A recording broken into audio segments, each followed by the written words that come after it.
Sheesh! Bagong new skin check! Oy, nag-tray! Oy, grabe, pinag-iulay!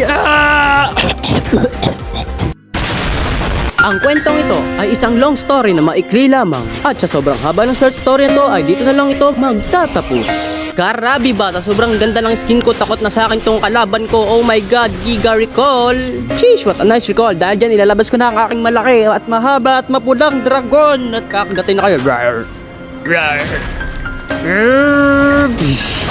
Ching! Oh my god, Giga Recall again. Ha, sa sobrang ganda na skin ko, takot na sa akin yung Arlot. Ano, pumalag ka. Takot ka na ba? Ilabas ang ilabas ang dragon. What a nice, bakit may nag-text? Umay kasi may nag-text dito. Papakita ko na lang sa inyo kung paano ko tuwa natin sa dalawang one hit lang. Oh my gulay. Dito mabiro. At dahil kinakailangan na ako ng aking mga kakampi, ay kinakailangan ko nang ilabas ang aking Giga Dragon. Magtulong-tulong pa kayo. Di nyo ko kakayanin. Oh, third skill, Petrify. First skill, second skill, basic attack. First skill, basic attack. Okay, Savage. Easy Savage. Napaka-basic naman ng MLBB Bang na to. Kaya ayun, naubos ko silang 5. At TP-TP sa base bago matapos. Victory! Ha, at syempre MVP ako dyan.